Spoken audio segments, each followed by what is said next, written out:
اللہ تعالیٰ کا لاکھ لاکھ شکر ہے جس نے ہمیں اسلام کی نعمت سے نوازا، زندگی گزارنے کے بہترین طریقے ہمیں سکھائے، مختلف اوقات اور مختلف مواقع پر کی جانے والی عبادات، اس کے بارے میں بھی واضح ہدایات اپنی کتاب اور اپنے حبیب محمد صلی اللہ علیہ وسلم کی سنت کے ذریعے ہم کو عطا کی۔ ہم سب جانتے ہیں کہ دین اسلام ایک وے آف لائف ہے، طریقہ زندگی ہے۔ یہ وہ طریقہ ہے جو اللہ نے اپنے بندوں کے لیے بھیجا ہے۔ اس طریقے کو اختیار کرنے والے، اس طریقے کو بنانے والے خود انسان نہیں، یعنی یہ طریقہ ڈیوائز کرنے والا خود اللہ رب العزت ہے۔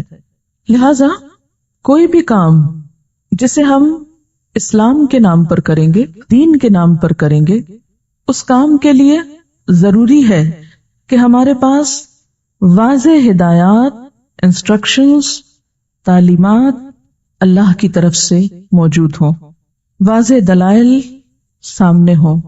واضح دلائل میں دو بڑی چیزیں آتی ہیں، ایک قرآن حکیم ہے کہ کسی بھی کام کے کرنے کے لیے قرآن حکیم سے رہنمائی حاصل ہو، یا پھر حضور صلی اللہ علیہ وسلم کا طریقہ کہ کسی بھی کام کو آپ نے کس طرح کیا، اس کے بارے میں آپ نے کیا فرمایا۔ ماہ شعبان ہے، یہ بھی بابرکت مہینوں میں سے ایک مہینہ ہے، تو ہم دیکھیں گے کہ اس کے بارے میں قرآن حکیم اور سنت نبوی صلی اللہ علیہ وسلم میں کیا ارشادات ملتے ہیں کہ اس مہینے میں ہم کو کیا کرنا چاہیے۔ آپ دیکھیے کہ عبادت کی اصل غرض کیا ہوتی ہے، اللہ تعالیٰ کی خوشنودی حاصل ہو، اور اس کو خوش کرنے کے لیے وہی کام کرنا ہے جو اس کو پسند ہے یا اس نے بتایا ہے، یا اس کے ہاں وہ قبول ہو جائے، کیونکہ اجر اور ثواب ہم کو وہاں سے چاہیے، کسی انسان سے نہیں۔ یعنی دین کے نام پر ہم جو کچھ بھی کریں گے اس کا اجر اور ثواب اللہ تعالی سے امید رکھیں گے۔ لہذا ہمارے ہر کام کے پیچھے نیت اس کی رضا ہو اور طریقہ اس کے بتائے ہوئے قاعدوں کے مطابق ہو۔ جب ہم ماہ شعبان کے بارے میں قرآن پاک کی طرف رجوع کرتے ہیں تو ہمیں کوئی خاص آیت اس کی فضیلت کے بارے میں نہیں ملتی۔ مثلا رمضان المبارک کے بارے میں قرآن پاک میں آتا ہے، شہر رمضان الذی انزل فیہ القرآن۔ رمضان کی ایک رات لیلۃ القدر کے بارے میں بھی آتا ہے کہ لیلۃ القدر خیر من الف شہر، لیکن شعبان کے بارے میں کوئی ایسی آیت نہیں آتی۔ زیادہ سے زیادہ اس کی فضیلت کے بارے میں جو چیزیں ہم کو معلوم ہوتی ہیں وہ احادیث سے ہیں۔ احادیث میں ہم دیکھتے ہیں کہ اس مہینے کی جو مخصوص عبادات بتائی گئی ہیں وہ روزے ہیں۔ حضرت اسامہ بن زید رضی اللہ تعالی عنہ بیان کرتے ہیں کہ میں نے عرض کیا، یا رسول اللہ، لم اراک تصوم من شہر من الشہور ما تصوم فی شعبان، قال ذلك شهر يغفل الناس عنه بين رجب ورمضان وهو شهر ترفع فيه الأعمال إلى رب العالمين وأحب أن يرفع عملي وأنا صائم۔ حضرت اسامہ بن زید رضی اللہ تعالی عنہ بیان کرتے ہیں کہ میں نے سوال کیا، اے اللہ کے رسول صلی اللہ علیہ وسلم، میں آپ کو کسی مہینے میں سوائے رمضان کے اتنے روزے رکھتے ہوئے نہیں دیکھتا جس قدر روزے آپ شعبان میں رکھتے ہیں۔ آپ نے فرمایا کہ لوگ اس رجب اور رمضان کے درمیان والے مہینے کی فضیلت سے غافل ہیں، حالانکہ اس مہینے میں لوگوں کے اعمال اللہ تعالیٰ کے سامنے پیش کیے جاتے ہیں۔ میری چاہت یہ ہے کہ میرے اعمال اللہ تعالیٰ کے سامنے میرے روزے کی حالت میں پیش ہوں۔ یہ روایت جو ابھی میں نے آپ کے سامنے رکھی یہ ابو داؤد اور نسائی کی ہے۔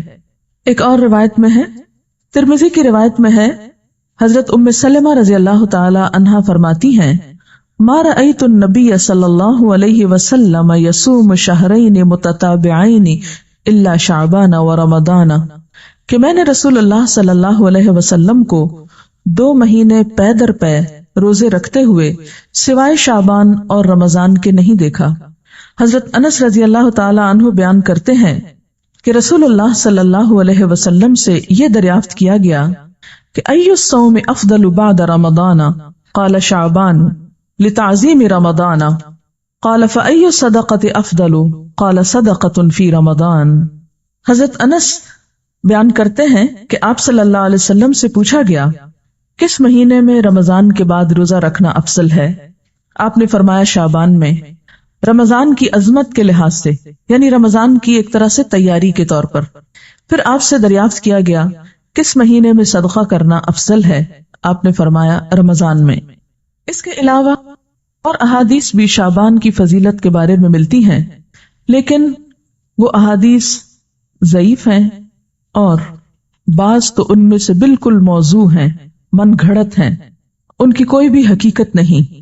مثال کے طور پر ان میں سے ایک حدیث کچھ یوں ہے کہ آپ صلی اللہ علیہ وسلم نے رات کو کھڑے ہو کر نماز پڑھنا شروع کی، جس میں اتنا لمبا سجدہ کیا کہ میں نے یہ خیال کیا کہ آپ کا انتقال ہو گیا۔ جب میں نے یہ دیکھا تو کھڑی ہو کر حاضر خدمت ہوئی اور آپ کے پیر کے انگوٹھے کو ہلایا تو وہ ہل گیا، تو میں سمجھ گئی کہ آپ زندہ ہیں۔ پھر کان لگا کر جب میں نے سنا تو سجدے میں آپ یہ دعا پڑھ رہے تھے، اے اللہ میں پناہ مانگتا ہوں تیری معافی کے ساتھ تیرے عذاب سے، پناہ چاہتا ہوں تیری خوشنودی کے ذریعے سے تیرے غصے سے، اور میں پناہ چاہتا ہوں تیرے عذاب اور قہر سے، اور تیری معافی کے ذریعے سے تیرے عذاب سے پناہ چاہتا ہوں، اور تو اتنی خوبیوں والا ہے کہ میں ان کو گن نہیں سکتا اور نہ تعریف کر سکتا ہوں۔ تو ایسا ہی ہے جیسا کہ تو نے اپنی تعریف کی۔ جب آپ نے سجدے سے سر اٹھایا اور نماز سے فارغ ہوئے تو مجھ سے فرمایا، اے عائشہ کیا تم نے یہ خیال کیا ہے کہ اللہ کے رسول صلی اللہ علیہ وسلم تیری خیانت کریں گے اور تیری حق تلفی کر کے غیر کے پاس جائیں گے؟ میں نے عرض کیا، یا رسول اللہ خدا کی قسم نہیں، لیکن آپ کے لمبا سجدہ کرنے کی وجہ سے میں نے خیال کیا شاید آپ کا انتقال ہو گیا ہے۔ پھر آپ نے فرمایا کہ اے عائشہ کیا تم جانتی ہو یہ کون سی رات ہے؟ میں نے عرض کیا، اللہ اور اس کے رسول زیادہ جانتے ہیں۔ آپ نے فرمایا آج شعبان کی 15ویں رات ہے۔ اس شب میں اللہ تعالیٰ اپنے بندوں کی طرف نظر رحمت سے دیکھتا ہے، معافی چاہنے والوں کو معاف کرتا ہے، رحم چاہنے والوں کو رحم فرماتا ہے، اور بغض رکھنے والوں کو ان کے حال پہ چھوڑ دیتا ہے۔ لیکن اس حدیث کی کوئی بھی اصل نہیں، یہ حدیث جو ہے درست نہیں اور اس پر اعتبار نہیں کیا جا سکتا۔ اسی طرح ایک اور اسی قسم کی حدیث جو عام طور پر آپ اخباروں میں پڑھیں گے اور بہت تحریروں میں ہائی لائٹ کر کے یہ باتیں لکھی ہوئی آپ کو ملیں گی، لیکن اس حدیث کی بھی کوئی حقیقت نہیں ہے، اور وہ کیا ہے کہ حضرت عائشہ نے بیان کیا کہ رسول اللہ صلی اللہ علیہ وسلم نے فرمایا کہ میرے پاس جبریل تشریف لائے تھے اور فرمایا آج کی رات شعبان کی 15ویں رات ہے، اس رات میں اللہ تعالیٰ قبیلہ کلب کی بکریوں کے بالوں کے شمار کے برابر دوزخ سے لوگوں کو آزاد کرتا ہے۔ اس رات میں مشرک کی طرف نظر رحمت سے نہیں دیکھتا، نہ کینہ پرور کی طرف دیکھتا ہے، نہ رشتہ کاٹنے والوں کی طرف، اور نہ ٹخنے سے نیچے پائجامہ لٹکانے والوں کی طرف، نہ ماں باپ کے نافرمان کی طرف، نہ شراب پینے والے کی طرف۔ تو اس کی بھی کوئی حقیقت نہیں ہے، یہ بھی بالکل ایک من گھڑت سی حدیث ہے، لیکن چونکہ یہ فضیلت کے باب میں ہے اس لیے عام طور پر لوگ ان کو بے دریغ روایت کرتے رہتے ہیں۔ اسی طرح ایک اور موضوع حدیث انشاءاللہ علوم الحدیث آپ پڑھیں گے تو آپ کو اس کی پوری ہسٹری بتائی جائے گی۔ موضوع حدیث ایک اور بھی ہے کہ آپ صلی اللہ علیہ وسلم نے فرمایا جو شخص 15ویں شعبان کی رات میں 100 رکعتیں پڑھتا ہے تو اللہ تعالیٰ اس کی طرف 100 فرشتے بھیجتا ہے، 30 اسے جنت کی خوشخبری دیتے ہیں، 30 اسے آگ کے عذاب سے امن دیتے ہیں اور اسے دنیا کی بلاؤں سے دور رکھتے ہیں، اور 10 اسے شیطان کے دھوکے سے دور رکھتے ہیں۔ یہ بھی بالکل من گھڑت حدیث ہے اور ناقابل اعتبار۔ اسی طرح ایک اور روایت بیان کی جاتی ہے کہ شعبان کی 15ویں رات میں جو شخص 12 رکعت نماز پڑھے گا، ہر رکعت میں قل هو اللہ 30 مرتبہ، وہ نہیں مرے گا تا وقت اپنا ٹھکانہ جنت میں نہ دیکھ لے۔ Is it possible کہ کوئی شخص یعنی جنت دنیا میں دیکھ لے؟ کیونکہ حدیث میں آتا ہے کہ وہ ایسی جگہ ہے کہ کسی آنکھ نے اس کو دیکھا ہی نہیں، کوئی دماغ اس کا تصور نہیں کر سکتا، خواب میں بھی کوئی نہیں دیکھ سکتا، تو کہاں یہ کہ وہ دیکھ لے۔ یہ بالکل من گھڑت سٹوری ہے اور ناقابل اعتبار، اور اس کی سفارش اس کے گھر کے 10 جہنمیوں کے بارے میں قبول کی جائے گی۔ آپ خود سوچیں ذرا اس کی حقیقت پر کہ ایک شخص ساری زندگی 5 وقت نماز پڑھتا ہے، صدقہ خیرات کرتا ہے، جھوٹ سے بچتا ہے، حرام سے بچتا ہے، اس کے بارے میں تو کوئی ایسی خوشخبری نہیں سنائی گئی، اور کہاں یہ کہ ایک شخص ایک رات میں کھڑے ہو کر ایک رکعت میں 30 دفعہ قل هو اللہ پڑھ لے اور اس کے لیے اتنی بڑی بشارتیں کہ وہ دنیا میں ہی جنت دیکھ لے اور 10 گھر والوں کو بچا لے کہ جن کے بارے میں جہنم کا فیصلہ ہو چکا۔ یہ بات تو عقل بھی نہیں مانتی، کہاں یہ کہ اس کے اوپر دین کے اعتبار سے کوئی اعتماد کیا جا سکے۔ پھر اسی طرح ایک اور موضوع حدیث ہے، شعبان کی 15ویں تاریخ کا روزہ 120 سال کے روزے کے برابر ہے۔ یہ بھی مشہور ہے بات، اور یہ بالکل جھوٹ بات ہے، یعنی 60 سال گزشتہ زمانے کے اور 60 سال آئندہ کے، اور یہ چیز بھی قابل اعتبار نہیں۔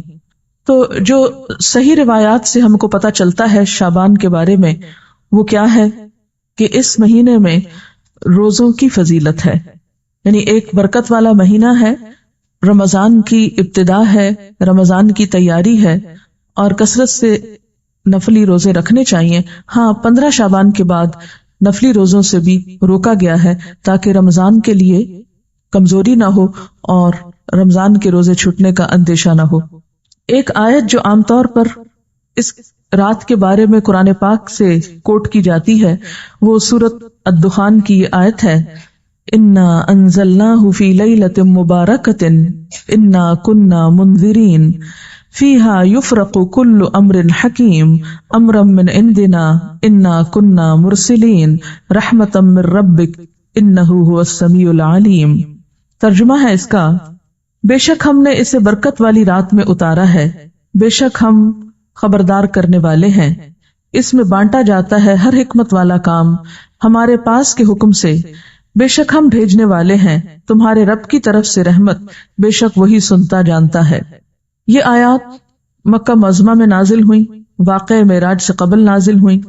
اس وقت 5 وقت نماز بھی فرض نہیں ہوئی تھی، روزے ویسے ہی 2 ہجری میں فرض ہوئے، اور مکہ میں بقی نام کا کوئی قبرستان تک نہ تھا، لہذا جو یہ بات مشہور کی گئی کہ اس رات میں فیصلے ہوتے ہیں، اور حضور صلی اللہ علیہ وسلم سے وہ ایک بہت بڑی روایت منسوب ہے کہ آپ صلی اللہ علیہ وسلم بقی والوں کے پاس رات کے وقت گئے اور وہاں پر آپ نے ان کے لیے دعائے مغفرت کی، تو اس کی کوئی بھی حقیقت نہیں ہے۔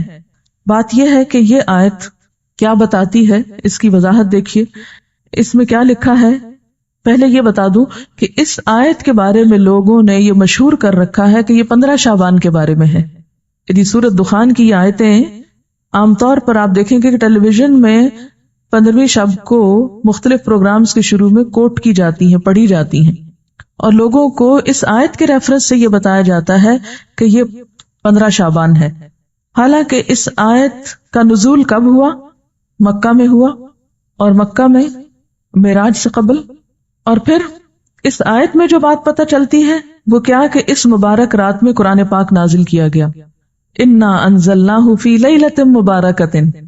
قرآن پاک ہی کی ایک اور آیت سے کیا پتہ چلتا ہے کہ قرآن پاک کب نازل ہوا؟ آپ بتائیے۔ رمضان میں نازل ہوا۔ سورۃ البقرہ کی آیت شہر رمضان الذی انزل فیہ القرآن، کہ رمضان وہ مہینہ ہے جس میں قرآن پاک نازل کیا گیا۔ پھر وہ رات شعبان میں کیسے آ گئی؟ پھر دوسری بات یہ ہے کہ سورۃ القدر کے شروع میں کیا آتا ہے؟ انا انزلناہ فی لیلۃ القدر، اور لیلۃ القدر کون سی ہے؟ وما ادراک ما لیلۃ القدر، لیلۃ القدر خیر من الف شہر تنزل الملائکۃ والروح فیہا باذن ربہم من کل امر سلام ہی حتی مطلع الفجر۔ ہمیشہ سے آپ کو معلوم ہے کہ اس سورت کی جو تفسیر کی جاتی ہے وہ کیا ہے کہ یہ کس رات کے بارے میں بات ہے؟ لیلۃ القدر کے بارے میں۔ اور لیلۃ القدر کیا شعبان میں ہوتی ہے یا رمضان میں؟ رمضان میں۔ اور رمضان کی کون سی رات ہوتی ہے؟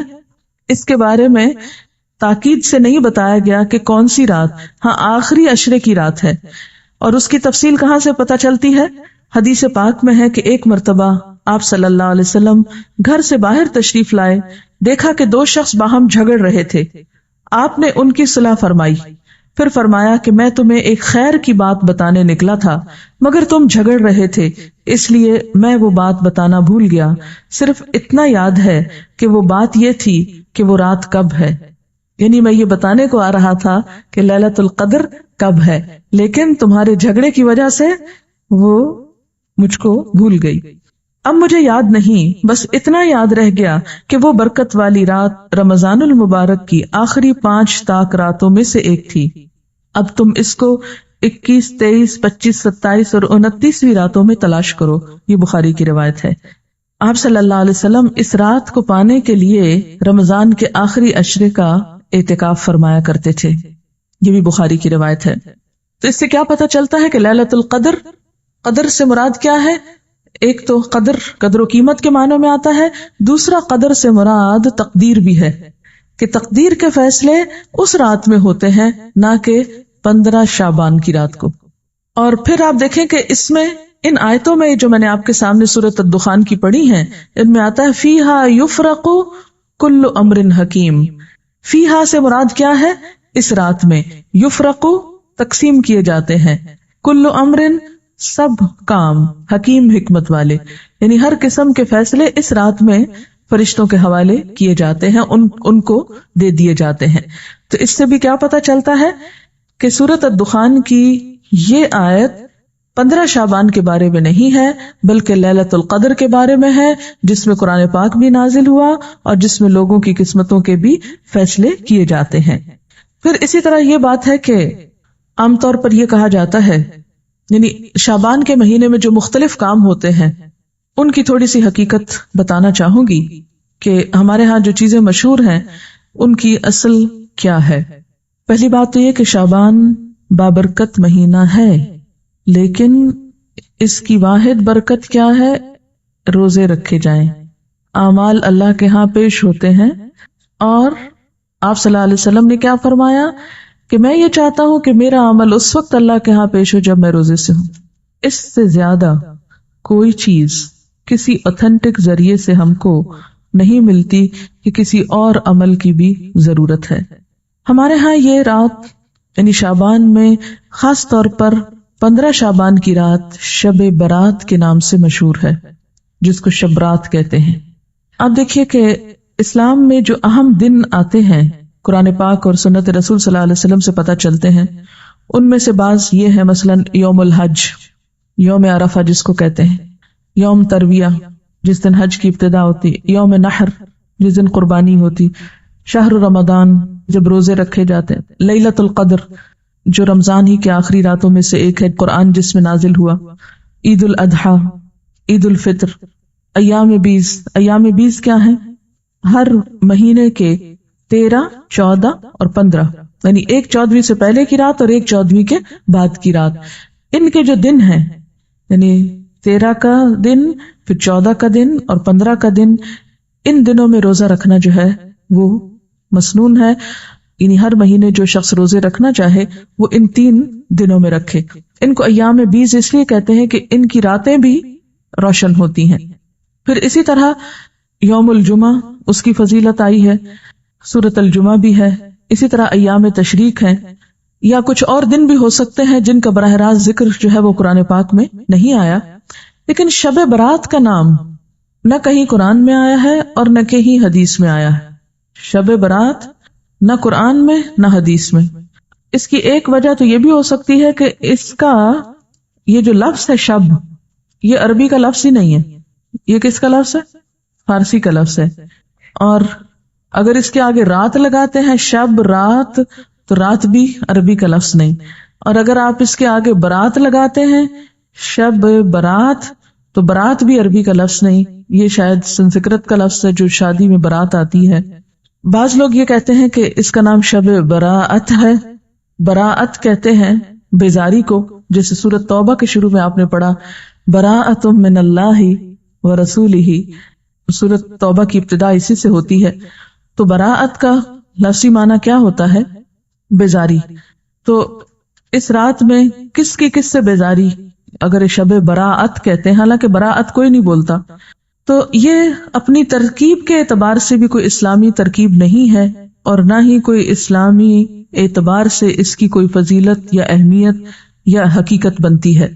شب برات جو ہے یا شب رات جو ہے ہمارے ہاں عام طور پر باقاعدہ جشن کی شکل میں منائی جاتی ہے، حالانکہ اسلام میں جشن کے دن صرف 2 ہیں، عید الفطر اور عید الاضحیٰ۔ حضرت انس رضی اللہ تعالیٰ عنہ سے روایت ہے کہ جب رسول اللہ صلی اللہ علیہ وسلم مدینہ منورہ آئے تو ان کے ہاں 2 دن تھے جن میں وہ کھیلتے اور خوشیاں مناتے۔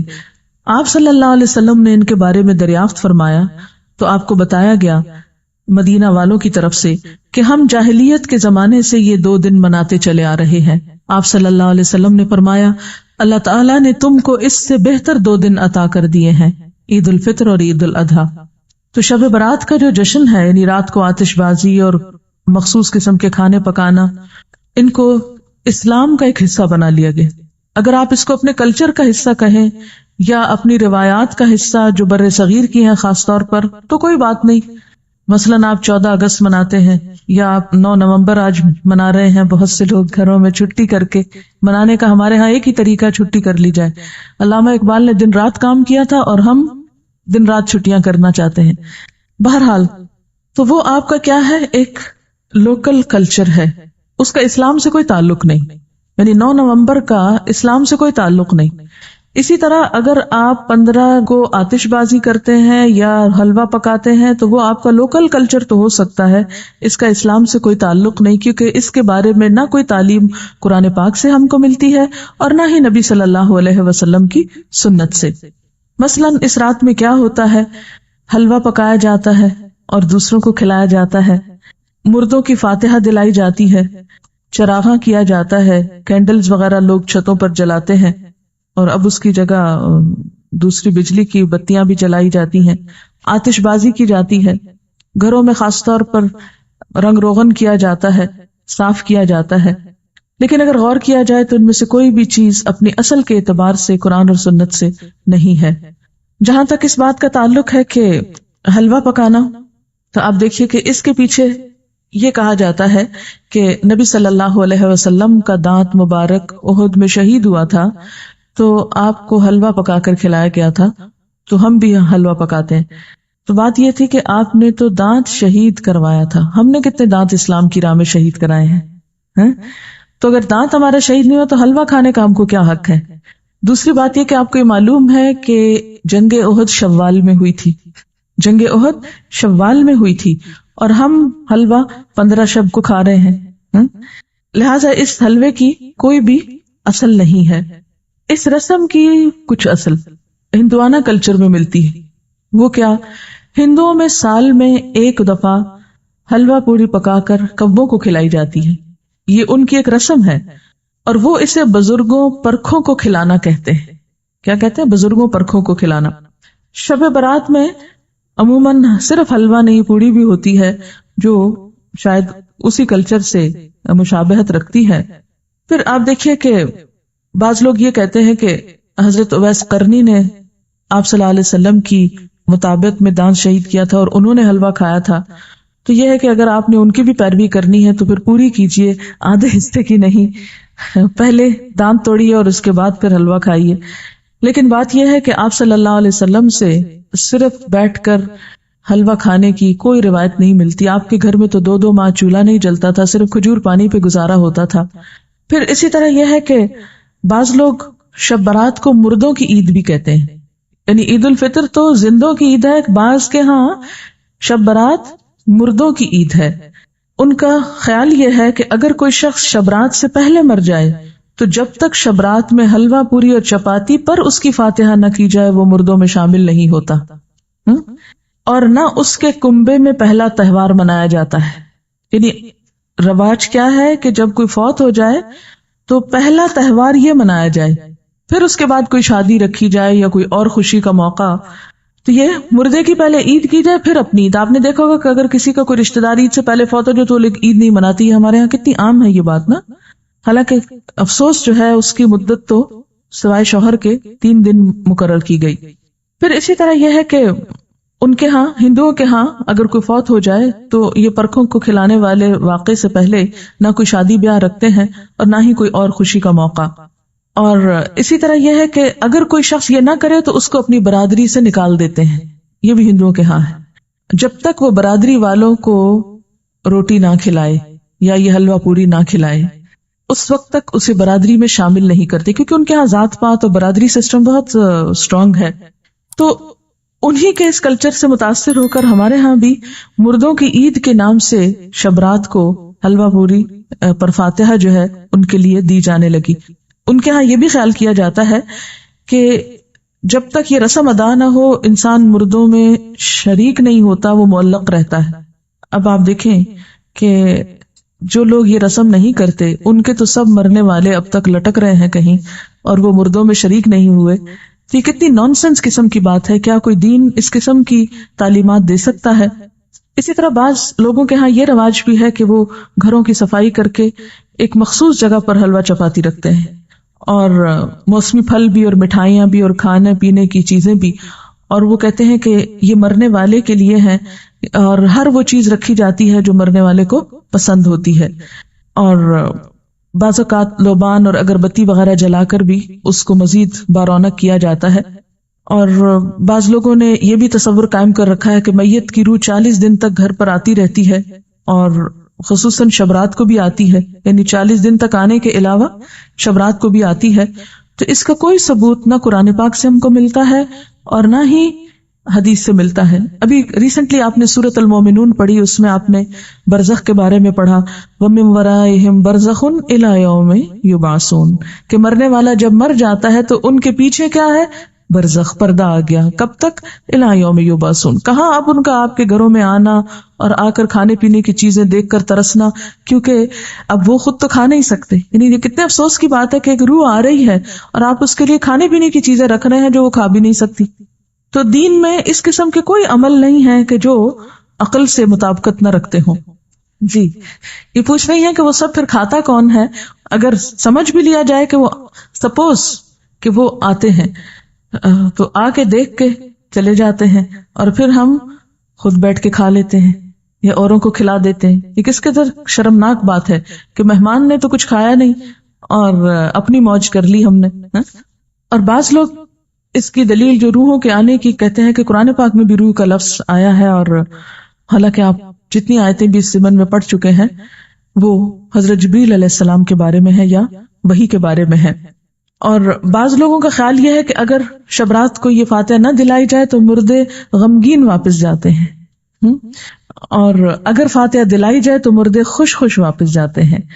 یہ ہندوانہ سوچ ہے، کیونکہ ہندوؤں کے ہاں روحیں بھٹکتی پھرتی ہیں.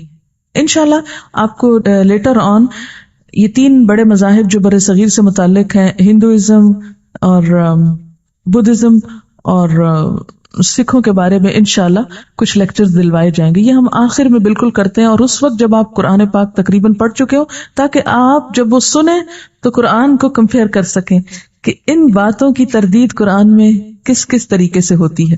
پھر آپ کے اپنے اندر بھی ایک میزان پیدا ہو جاتا ہے نا. اگر ہم ابھی آپ کو سنا دیں تو شاید آپ کو وہ ایک معلومات سے زیادہ کوئی چیز نہ لگے. تو ہندوؤں کے ہاں یہ سمجھا جاتا ہے کہ روحیں بھٹکتی پھرتی ہیں، اور ان کے خیال میں تو بعض اوقات وہ دشمنوں سے انتقام بھی لیتی ہیں، لیکن قرآن پاک سے اور حضور صلی اللہ علیہ وسلم کی سنت سے کہیں ثابت نہیں. آپ صلی اللہ علیہ وسلم نے کبھی نہیں فرمایا کہ آج حضرت خدیجہ کی روح واپس آئی ہے، یا میرے والدین کی روح آئی ہے، یا آپ کے بیٹے جو آپ کی زندگی میں فوت ہو گئے تھے ان میں سے کسی کی روح آئی، یا آپ کے جو عزیز چچا تھے حضرت حمزہ ان کی کوئی روح، یا دیگر کسی کی بھی روح کے بارے میں آپ صلی اللہ علیہ وسلم سے کوئی بھی ایک روایت نہیں ملتی. زیادہ سے زیادہ جو ملتا ہے یہ سورۃ المومنون کی آیت ہے جو کیا بتاتی ہے کہ مرنے والوں کے پیچھے وَمِن وَرَائِهِمْ بَرْزَخٌ إِلَى يَوْمِ يُبْعَثُونَ. اور برزخ کا لفظی معنی کیا ہے؟ پردہ، اوٹ، حجاب، آڑ، کہ اب وہ ادھر نہیں آ سکتے، ہم ادھر نہیں جا سکتے، وہ ادھر نہیں آ سکتے. یہی تو اصل جدائی ہے، ورنہ سینسز ہمارے اندر بھی ہیں اور سینسز ان کے اندر بھی ہیں. موت اس چیز کا نام نہیں کہ سینسز ختم ہو گئے، سینسز ان کے بھی موجود ہیں اور ہم لوگ بھی جیتے جاگتے ہیں. موت آپ یوں سمجھ سکتے ہیں کہ جیسے ایک یہ کمرہ ہے، اس وقت ہم یہاں بیٹھے ہیں، اور ایک ساتھ والا کمرہ ہے، اور ان دونوں کے بیچ میں ایک دیوار ہے. اس کا دروازہ کھلتا ہے تو ایک شخص ادھر چلا جاتا ہے. موت کا بھی یہی ہوتا ہے کہ وہ ایک مخصوص گیٹ کھلتا ہے اور انسان اس دنیا سے رخصت ہو کے دوسری دنیا میں چلا جاتا ہے. موت فنا کا نام نہیں، موت صرف انتقال ہے، ایک جگہ سے دوسری جگہ جانے کا نام ہے. یہاں بھی انسان خوشی غم محسوس کرتا ہے اور برزخ میں بھی انسان خوشی غم محسوس کرتا ہے. دنیا میں خوشی غم کے اسباب اور ہوتے ہیں، برزخ میں خوشی غم کے اسباب انسان کے اعمال ہوتے ہیں. وہاں ان کو خوشیاں ملتی ہیں جو اچھے عمل کر جائیں، یا ان کے پیچھے ان کی اولاد کوئی اچھے کام کرے، یا صدقہ جاریہ کے کچھ کام چھوڑ جائیں تو وہ ان کی خوشیوں کا سبب ہوتے ہیں. جبکہ دنیا میں ہم عام طور پر مال وغیرہ یا لوگوں کے جمع ہونے یا کھانے پینے کی محفلوں میں خوش ہوتے ہیں، جبکہ وہاں پر ایسی نہ کوئی محفل ہے اور نہ ایسے کوئی انتظام ہے اور نہ یہ چیزیں وہاں پر فائدہ دیتی ہیں. جیسے کہ قرآن پاک میں آتا ہے یوم لا ينفع مال ولا بنون الا من اتى اللہ بقلب سلیم. اس دن نہ مال اور نہ بیٹے کچھ بھی کام نہیں آئے گا سوائے اس کے جو قلب سلیم یعنی سلامت دل لے کر آیا، کہ جس میں صرف اللہ کی ذات جمی ہوئی ہو. اسی طرح یہ ہے کہ ہمارے ہاں چراغاں اور آتش بازی کی جاتی ہے، لائٹننگ کی جاتی ہے، یہ بھی بیسیکلی ایک ہندوانہ رسم ہے، اور اگر ہندوانہ نہ بھی ہو ہمیں اس سے بھی کوئی نہیں کہ کس کی ہے اور کس کی نہیں، اس لیے کہ صرف ہندو نہیں تو دنیا بھر میں اب آتش بازی کے شو جو ہیں وہ دیکھے جا سکتے ہیں۔ اسلامکلی ایسی چیزوں کو بہت پروموٹ کرنا، تھوڑا بہت روشنی اور تھوڑی بہت ایسی چیز اعتدال میں، تو وہ کسی حد تک آپ کہہ سکتے ہیں مثلا شادی کے موقع پر اگر اعلان کرنا ہے، کیونکہ لازم ہے نکاح کا اعلان کرنا، تو اس کے لیے اگر کچھ تھوڑی بہت روشنی کر لیتا ہے حدود کے اندر رہتے ہوئے تو کوئی حرج نہیں۔ لیکن جس ملک کا حال یہ ہو کہ اس کی فیکٹریاں آدھا دن بند رہتی ہوں صرف اس لیے کہ بجلی نہیں، وہاں ایک رات میں اتنی بجلیاں ضائع کر دینا، اور خصوصاً میں کراچی میں دیکھتی ہوں کہ راتوں کو جو فنکشنز ہوتے ہیں ان میں بے تحاشا بجلی صرف کی جاتی ہے، اور بعض اوقات محض نمائش کے لیے۔ یہ کس قدر اسراف ہے، دن میں فیکٹریز میں کام کرنے کے لیے بجلی نہیں، اور وہی بجلی ہم محض رات کو دل کی خوشی کے لیے ضائع کر بیٹھتے ہیں۔ یہ ایک قومی نقصان بھی ہے، اور اللہ کے ہاں بھی اس کی پوچھ ہوگی کہ اتنا اسراف آخر کیوں؟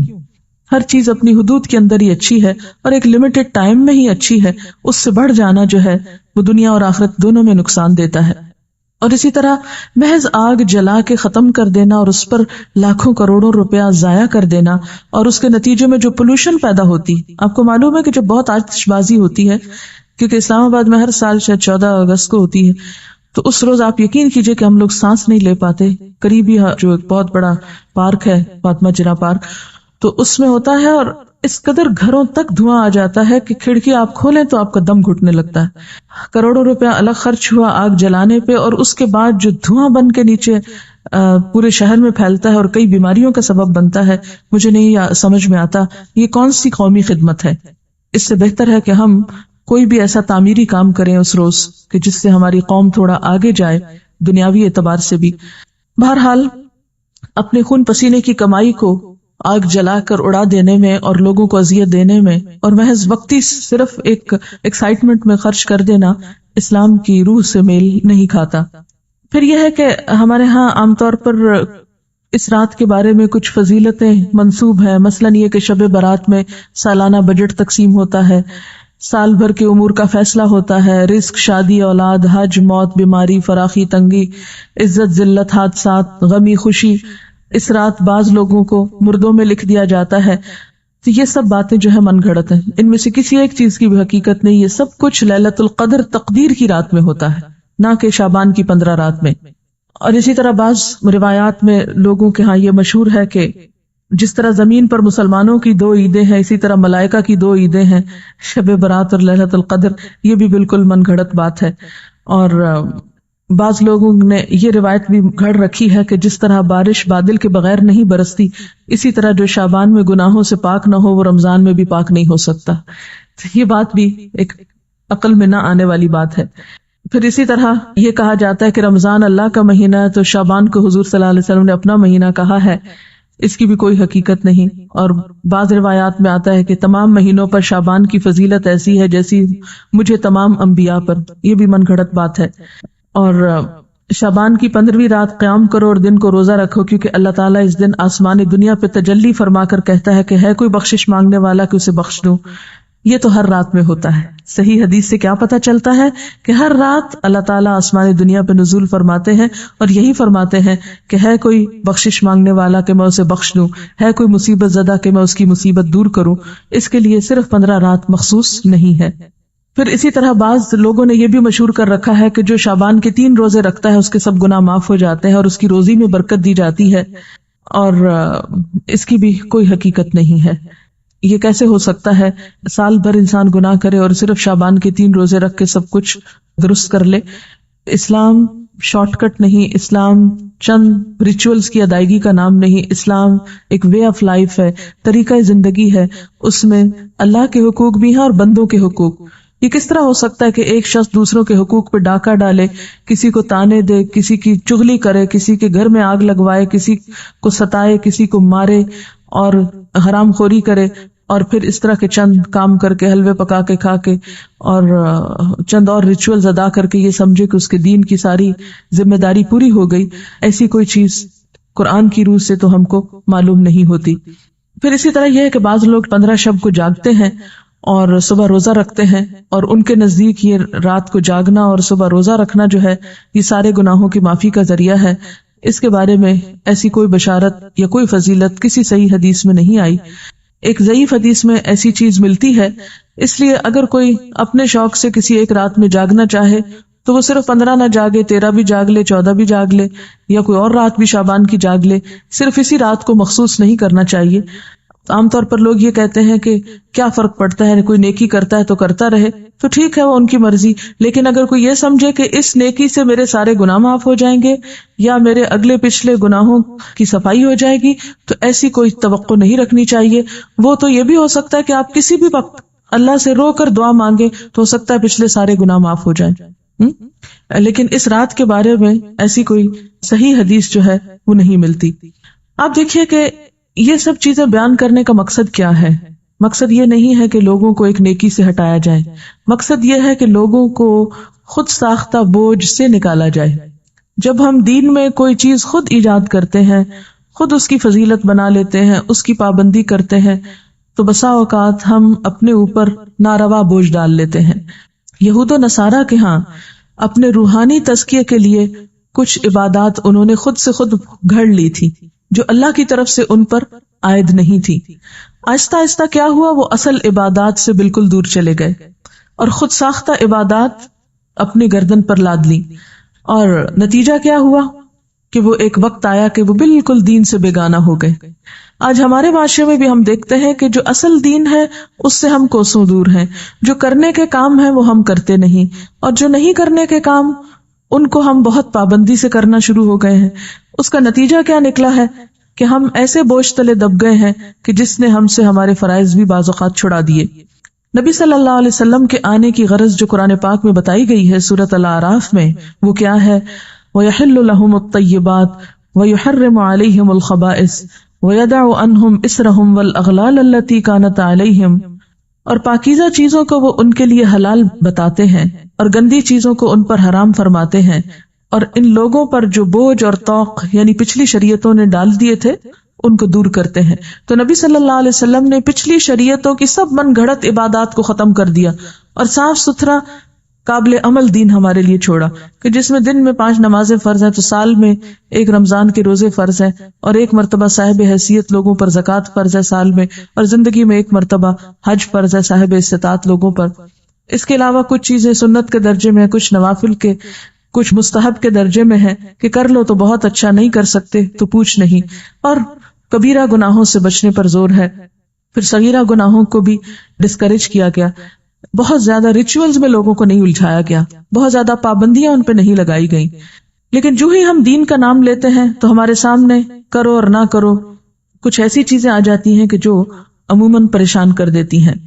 اسی طرح ایک اور چیز بھی ہمارے ہاں مشہور ہے، اور وہ سلامی روزہ ہے جو شعبان کے مہینے میں رکھا جاتا ہے۔ شعبان کے آخری دن استقبال رمضان کے لیے بعض لوگ روزہ رکھتے ہیں جس کو سلامی روزہ بولتے ہیں، اور سلامی اس کو کیوں کہتے ہیں کہ رمضان کو سلام کر رہے ہیں۔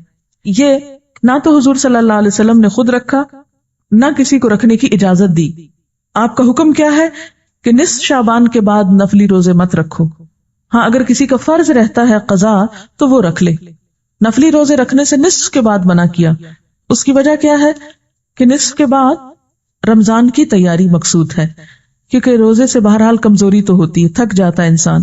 ایسا نہ ہو کہ شعبان میں نفلی رکھ کے اتنا تھک جائے کہ جب فرض کی ادائیگی کا وقت آئے تو بیمار پڑ جائے۔ پھر اسی طرح بہت سی چیزیں صرف سنی سنائی ہیں اور آگے بیان ہوتی رہتی ہیں، اور اس کے بارے میں آپ جانتے ہیں کہ آپ صلی اللہ علیہ وسلم نے فرمایا کہ کسی شخص کے جھوٹا ہونے کے لیے اتنا ہی کافی ہے کہ وہ ہر سنی سنائی بات کو آگے بیان کرنا شروع کر دے۔ تو ہمیں کوئی بھی بات کسی کو بھی آگے بتانے سے پہلے ضروری ہے کہ اس کی تصدیق اور تحقیق ہو جائے، تاکہ خدا کے ہاں ہم جواب دہ نہ ہوں۔ اور آپ نے وہ حدیث میں پڑھ رکھی ہے کہ آپ صلی اللہ علیہ وسلم نے فرمایا، من کذب علی متعمدا فلیتبوأ مقعدہ من النار، جس نے جان بوجھ کر مجھ پہ جھوٹ گھڑا اس کو چاہیے کہ اپنا ٹھکانہ جہنم میں بنا لے۔ اسی طرح ایک بہت مشہور بات جو شبرات سے منسلک ہے وہ آپ صلی اللہ علیہ وسلم کی جنت البقیع میں حاضری ہے۔ حضرت عائشہ فرماتی ہیں کہ اللہ کے رسول صلی اللہ علیہ وسلم جب میری باری کے دن میرے گھر تشریف لاتے تو جنت البقیع ضرور جاتے. ایک دن میں نے ان کا پیچھا کیا، آپ قبرستان تشریف لے گئے اور مردوں کے لیے استغفار کرتے رہے. آپ کا معمول تھا کہ ہفتہ عشرہ میں قبرستان جایا کرتے تھے، لیکن 15ویں شعبان کو خاص طور پر قبرستان جانا آپ سے کہیں بھی ثابت نہیں. یعنی یہ آپ روٹین میں جاتے تھے، مخصوص یعنی خاص طور پر 15ویں شعبان کے لیے بات نہیں آتی. جن روایات میں ہے وہ ضعیف ہیں یا موضوع روایات ہیں. اس لیے ہمارے ہاں جو عام طور پر رواج ہے کہ 15ویں شعبان کو لوگ رات کے وقت بعض اوقات قبرستان جاتے ہیں، وہاں قبروں پہ چراغاں کرتے ہیں یا خاص قسم کے عمل کرتے ہیں، تو ایسی کوئی چیز جو ہے نبی صلی اللہ علیہ وسلم کی سنت سے ثابت نہیں. جو ثابت ہے وہ کیا ہے کہ گاہے بگاہے آپ جاتے تھے، خصوصاً مرد حضرات کو جانا چاہیے. آپ صلی اللہ علیہ وسلم نے قبرستان جانے کے لیے کیا فرمایا ہے کہ کنت نہیتکم عن زیارت القبور فزوروها فإنها تزہد الدنیا وتذکر الآخرہ.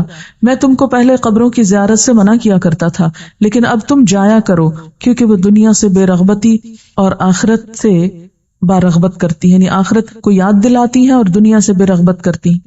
لیکن ہمارے ہاں عام طور پر تو لوگ قبرستان کے پاس سے گزرتے ہوئے بھی اپنے شغل میلوں میں مشغول رہتے ہیں اور قبر والوں کو بھول جاتے ہیں. کوئی ان کو سلام نہیں کرتے، نہ ان کو دعا دیتے ہیں. اور اسی طرح وہاں کبھی عبرت کی نظر سے کتنے لوگ ہیں، آپ سب جا کے اپنے گھر والوں سے پوچھئے کہ کتنے لوگوں نے اس حدیث پر عمل کیا کہ نبی صلی اللہ علیہ وسلم نے جو فرمایا ہے کہ قبروں کی زیارت کیا کرو کیونکہ وہ دنیا سے بے رغبت کرتی ہیں اور آخرت کی یاد دلاتی ہیں. ہم میں سے کتنوں کے باپ، بھائی، بیٹے صرف اس غرض سے کبھی قبرستان گئے ہوں کہ جا کے اپنی موت کو یاد کر کے آئیں، نہ ہونے کے برابر. لیکن جو چیز اللہ کے رسول صلی اللہ علیہ وسلم نے نہیں کی وہ ہم سب شوق سے کرتے ہیں اور اس میں پھر ایک میلے کا سما بھی پیدا کر لیتے ہیں.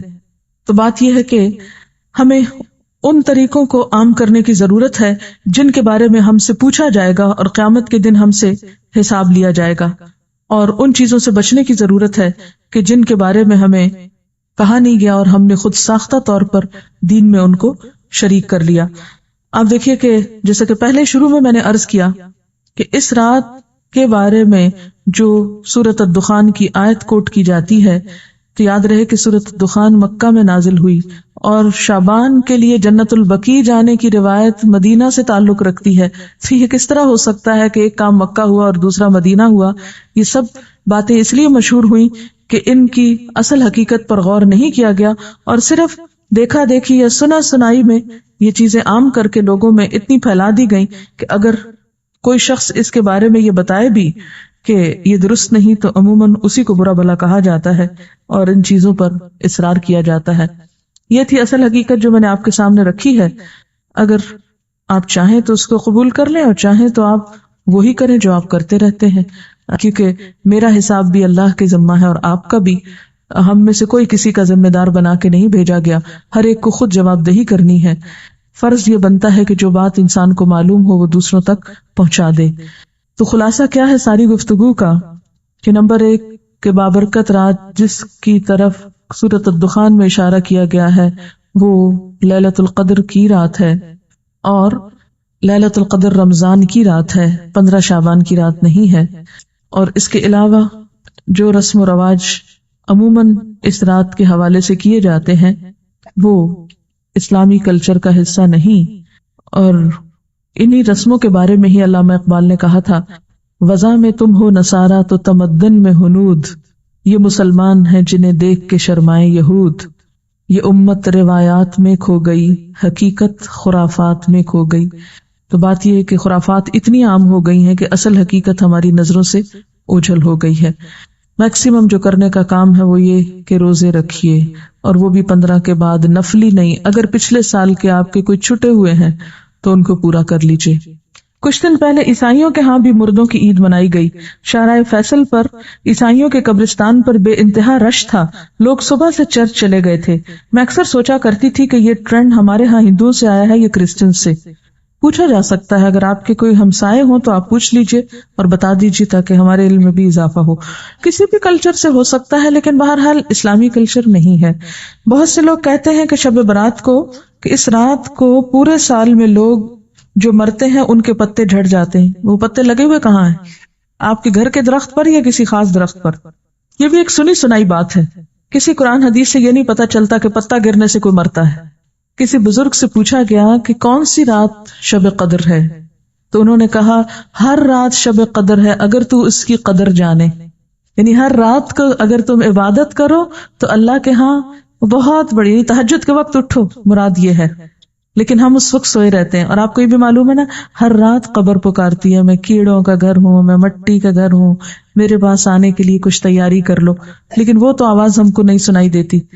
اگر پچھلے روزے چھوٹے ہوئے ہوں تو اگلے قبول نہیں ہوتے؟ نہیں، ایسی بات نہیں ہے، اگلے قبول تو ہو جاتے ہیں، لیکن پچھلے زیادہ لمبے عرصے تک چھوڑے نہیں رکھنے چاہیے. زندگی کا کچھ پتہ نہیں ہوتا. اللہم انک عفو کریم تحب العفو والی شعبان کی رات کو پڑھنے کی خاص طور پر تاکید ہے یا نہیں؟ یہ شعبان کی رات کو پڑھنے کی تاکید نہیں، بلکہ لیلۃ القدر میں آخری راتوں میں پڑھنے کی تاکید ہے. یہ کسی نے لکھا ہے کہ عرب حالانکہ بہت امیر ہوتے ہیں مگر اسراف سے بچنے کے لیے لوگ شادی کے اعلان کے طور پر اپنے فلیگ لگاتے ہیں تاکہ مہمانوں کو گھر ڈھونڈنے میں مشکل نہ ہو، بجائے اس کے کہ وہ رات میں بتیاں لگائیں اور بجلی ضائع کریں. یہ ایک اچھا آلٹرنیٹ ہے، آپ کوئی اور علامت بھی رکھ سکتے ہیں. اکثر لوگ اس ماہ میں قبروں پر جا کر دعا کرتے ہیں اور قبروں پر مٹی وغیرہ رکھتے ہیں یا ٹھیک کرواتے ہیں. یہ تو کسی بھی وقت کرائی جا سکتی ہے قبروں کی درستگی، جب قبروں کو درست ہونے کی ضرورت ہو، نہ کہ صرف اس رات میں یا اس مہینے میں. بڑی رات سمجھ کر 15ویں شب کو مغرب کی نماز پڑھنے کے بعد اوابین پڑھتے ہیں 6 رکعت. کیا یہ پڑھ سکتے ہیں؟ یہ اگر آپ نے پڑھنا ہے تو عام طور پر پڑھا کریں، صرف اسی ایک رات میں کیوں پڑھ کے فارغ ہونا چاہتے ہیں؟ اگر شعبان کے مہینے میں فرض چھٹے ہوئے روزے رکھ لیں تو کوئی حرج نہیں. یہ پہلے بتا دیا گیا کہ کوئی حرج نہیں. کیا 15 شعبان کی رات اور اگلے دن کے روزے کا کانسیپٹ اور ممالک میں بھی ملتا ہے؟ جی ہاں، بعض اور ممالک میں بھی ضعیف احادیث پر لوگ عمل کرتے ہیں اور کچھ نہ کچھ عبادت وغیرہ کرتے ہیں، لیکن یہ کہ جس طرح ہمارے ہاں خاص طور پر آتش بازی اور مردوں کی عید اور اس قسم کی چیزیں ہیں، یہ عموماً نہیں ملتی. وآخر دعوانا ان الحمد للہ رب العالمین.